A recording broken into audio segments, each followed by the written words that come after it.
Underneath the printing desk we have this extra heater here. It doesn't have to get used, we only usually use that one when it's a bit cold to make sure the print stays warm, so I'm going to get rid of it. I've moved the heater, but I've now got some sort of cable spaghetti going on here, because that one there was wrapped around this one, and because we've now got a space in that plug there, the printer may as well plugged in on the desk. So here's the after. I've now tied up the USB cables, so now it's sitting behind there, I've got the trailer down there, and we plug the actual printer I've plugged in on the adapter up here, so really it's plugged in there, it's trailed up through a cable tie there and into that. So to finalise this little set of improvements on this desk over the past couple of days, I've now moved the plug for the heater. It was previously under Adam's desk, but might as well be here. I've got the gap there at the back. And I've just had delivery from Amazon of a new stapler. So I've labelled it up the office and explained exactly where you can refill it from. So now, nice little minimalist area for printing our orders. So today's improvement, so the pallet packing trolley, we're starting to obviously have more things that we need when we're packing pallets, but it's not really very well organised, so we're just going to get this sorted out. And there's the after, so I just reorganised everything, put this bracket up here on the side of the pole just so we've got an extra stock of the shrink wrap. Just generally looks a lot tidier and neater. Thank you very much. So when I'm powder coating, I sometimes do smooth black and brown. So I'm going to put a couple labels just here so that they have a proper home. And here's the after. We've got the brown on the left and the smooth black on the right. So when I go to pick up the colour, I won't get confused. Thank you. Previously, we didn't have anywhere to store waste incinerator bases and Ringola bases, so I decided to make some storage for them. And then I attached it to the rack, so the bases and the incinerators can be stored nice and neatly until Weldon are ready to use them. Thanks very much. Got this for our coffee stirrers in the kitchen. It's a bit old and tatty, and also this bit doesn't apply anymore because we've got our nice coffee holder. So I've just got a new one with Jake's help to replace it. Thank you very much. At the moment there's a few props of videos that have worked their way out from the shelves. I'm going to tidy up a little bit so it looks a bit nicer. Cool, so now we've been able to move our stock over to the corner. I've tucked all these back in nice and tight and cleared off the surface as there's loads of old boxes from older photo shoots here. To make it easier, which ID number is which shackle plate, as one is a 2-inch and one is a 3-inch, I will ask Jake to change the labels for me.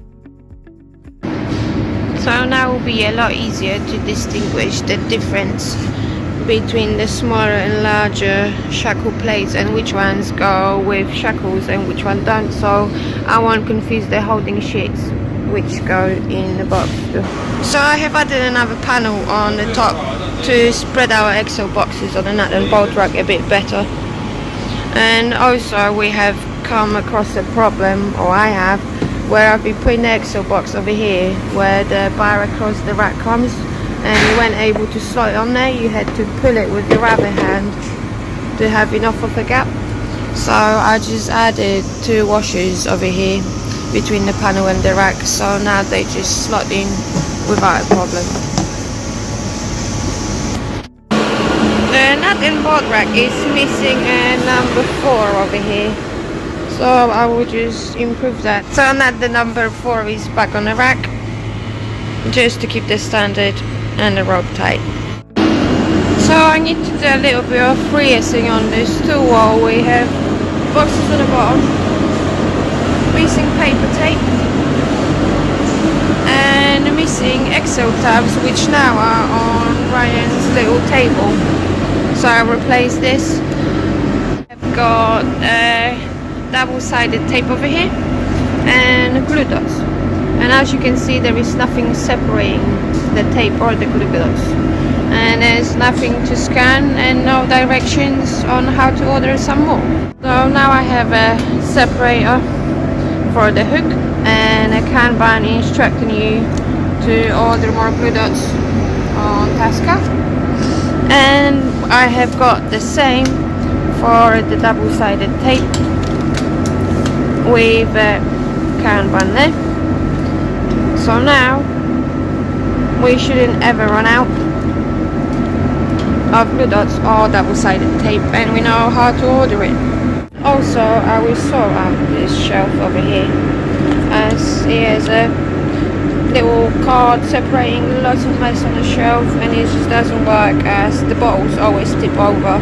So now that we're a little bit more organized and clean, the bottom nice and clear, tape stocked up, and I have got 2 holders here for the thread lock and the super glue. Both have a Kanban behind it before you got to the second one, and same with the super glue.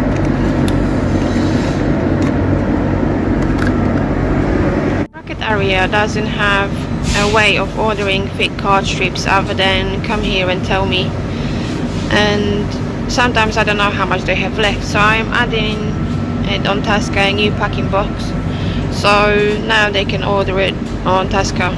I want to improve this corner now, and especially the aluminium tube storage boxes over here just stacked in a corner. Now it's nice and clear. We got labelled up shelves and clear on the sides. Okay, so today's improvement. So when we send out our pallets, we don't actually have anything that goes out with the pallet. So the pallet just turns up, it's just shrink wrapped with the product. So we've now got this.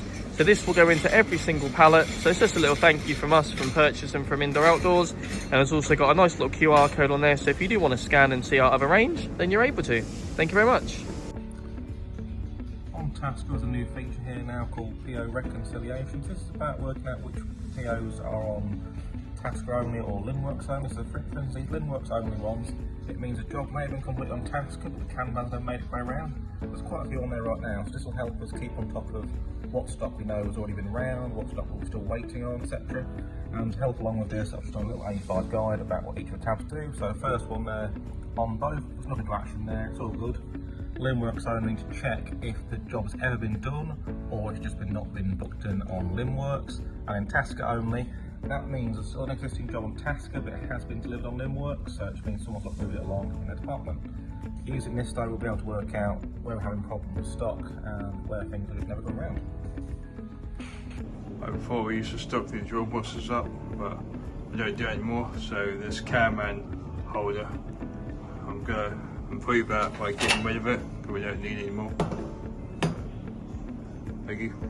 Great job everyone, thank you very much.